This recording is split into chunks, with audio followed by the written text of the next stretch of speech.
I've been swinging my machete through the forests of cringe, looking for the worst stuff ever, so I went to rateyourmusic.com and I looked up the bottom post-hardcore records, and I was sure I was gonna find some of the worst stuff ever. But when I went there, I was surprised what I saw. I saw all this Ronnie Radke at the top, but then I was like, no, Escape the Fate, 2010, that's after Ronnie Radke. Oh my god, is Escape the Fate after Ronnie Radke worse than with Ronnie Radke? I couldn't believe it. But then of course, Ronnie Radke is actually here in the second worst spot. And then here it is, Escape the Fate again, here at the bottom. And I'm scratching my head being like, oh my god, is Escape the Fate really a worse band without Ronnie Radke? I can't wrap my mind around that. I'm thinking if you're losing Ronnie Radke and all that baggage that comes with it, that's just a step up in the world.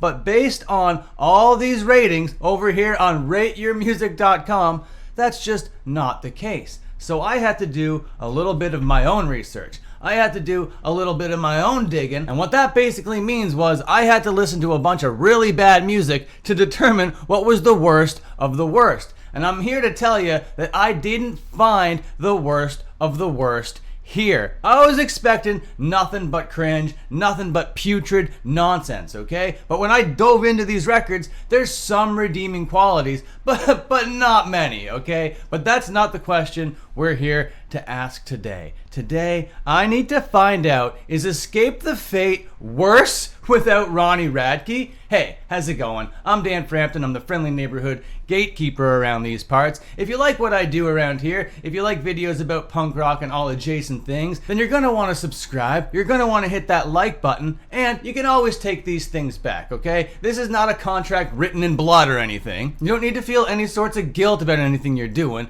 but if you really like what's going on here, you can become a member of the secret society. Just hit that join button down there. Okay, with all that out of the way, let's talk about the bottom post-hardcore albums of all time. So in order to scientifically come up with the answer to today's question, I listened to these two records, Escape the Fate by Escape the Fate, which got a 1.99, which apparently is the bottom post-hardcore record of all time. And then I also listened to this one over here, This War Is Ours, which came out in 2008, which was the first time they made a record without Ronnie Radke. And you know the guy's name who they got on here? His name is Craig Mabbitt, alright? So Craig Mabbitt, you have a lot to live up to, dag nabbit. And then of course I also listened to their debut album, which had Ronnie Radke on it. So I dove into them in the order that they appeared on this list. So I started with the most recent record, which came out in 2010. This thing is just called Escape the Fate. They're doing their self-titled record like 10 years into the run. No big deal. There's no Ronnie here, but this is just like a digital hellscape, okay? It's just like crabcore all over the place. You got these like skips and glitches and all these kinds of like digital fuzz type effects, but it's done very artificially. It all feels very clean and not dirty,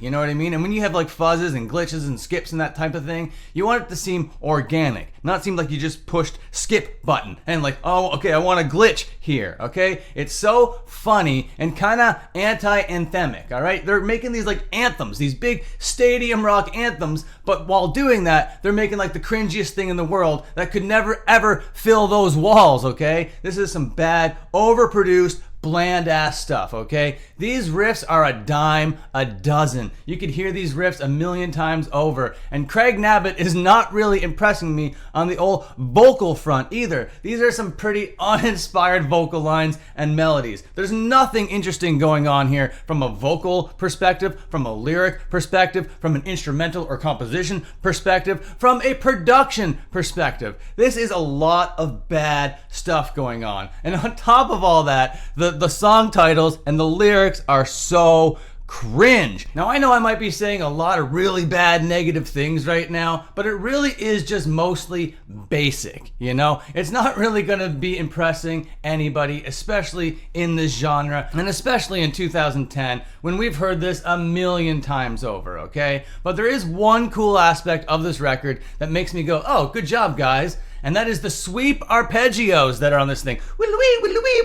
It's pretty good stuff, and it does show that the guitar players are interested in getting better at playing guitar, alright? So it's not really as bad as Rate Your Music would have you believe, you know what I mean? This record is mostly just basic. I gave this thing 1/4 of a star, which means it's nothing special. You're not going to be revisiting this thing at all. It's not very good, and I wish that it was like so bad it was good or fun bad, but it's just not those things either. You can totally forget about this record completely, alright? And then I moved on to the next record that didn't have Ronnie on it, and this is 2008. This is their first time performing without Ronnie, and this just sounds like bad My Chemical Romance mixed with bad Buck Cherry rock and roll vibes. I don't understand how these things are existing together, alright? Harmoniously at that. And I say harmoniously, but it's not harmonious. They're like battling and at odds the whole time through. This is just basic 2006 Warped Tour pilled post-hardcore, okay? When I hear these sounds, I fear for children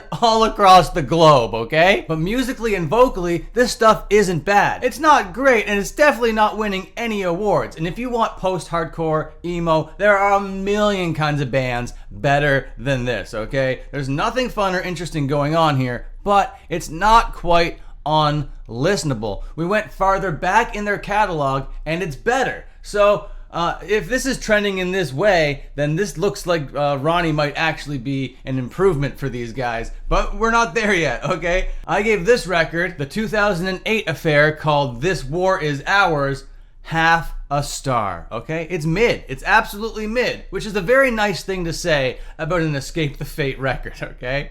But then we're gonna go back to their first record, which came out in 2006, called Dying Is Your Latest Fashion, which is the dumbest name for anything ever, but that's really how they were naming records back then, okay? It's just like a time capsule of what was going on then. Rate Your Music gave this thing a 3.12, but this is just trashy nonsense, okay? Dime a dozen, and it's like the band has been a dime a dozen band the whole time. They just want to make these songs to play on the Warped Tour, to have these kinds of fans, to get into these kinds of crowds, you know what I mean? They're not really doing the emo post-hardcore thing any justice. They're not moving it forward by any stretch. They're just doing it kind of like this vanity play, and that's why I never really liked guys like Oliver Sykes and this Ronnie Radke character, you know what I mean? Craig Mabbitt or whatever. They don't really have that authentic vibe about them. They're all just kind of doing it for the aesthetic, it seems like, I guess. But this record just sounds like 2006 puked up all over the place, alright? But if you like that clean vocal, scream vocal kind of mix, this isn't the record you should be listening to, okay? Just listen to Alexis on Fire if you want something mainstream that sounds like this, okay? Because this is trash, and at least Alexis on Fire care about the music and care about the scene and care about writing music that connects with their audience, okay?